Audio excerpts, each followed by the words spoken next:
আজকের রেসিপি হচ্ছে ধাবা স্টাইল তড়কা। এখানে আমি প্রথমে মুগ নিয়ে নিয়েছি আর নিয়েছি ছোলার ডাল, আমি ভিজিয়ে রেখেছিলাম এগুলোকে।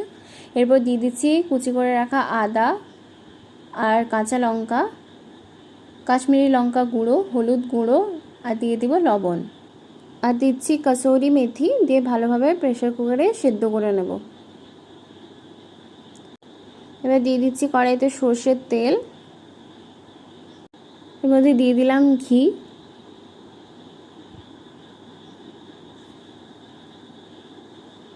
এবার দিয়ে দিলাম রসুন,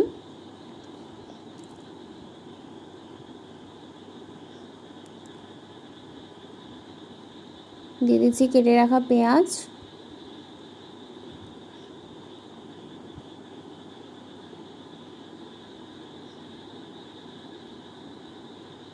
বেশি করে আমি এখানে পেঁয়াজটা দিয়েছি।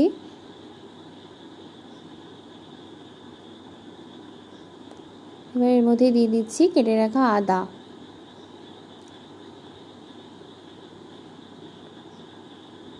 একটু নাড়াচাড়া করে এর মধ্যে এবারে দিয়ে দেব কেটে রাখা টমেটো।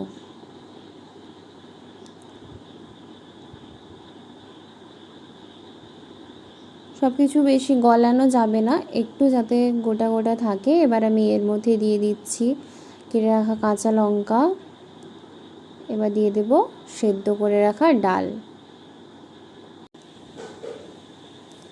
ভালোভাবে জিনিসগুলো মশলার সাথে মাখিয়ে নিচ্ছি। এবার এর মধ্যে দিয়ে দিচ্ছি কাশ্মীরি লাল লঙ্কার গুঁড়ো,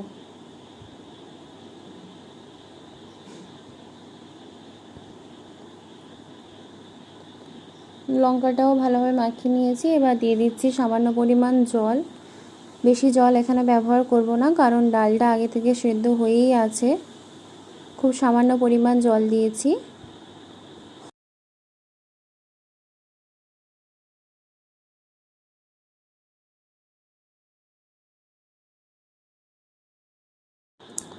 দেখতেই পাচ্ছেন ব্যাপারটা একটু মাখা মাখা টাইপেরই হচ্ছে। এখানে তরকারিটা ফুটে এসছে। এবার আমি এর মধ্যে দিয়ে দিয়েছি তড়কা মশলা আর দিয়ে দিচ্ছি কসুরি মেথি। এবার দিয়ে দেব ভেজে রাখা ডিম, দিয়ে সব কিছু এভাবে ভালোভাবে মাখিয়ে নেব।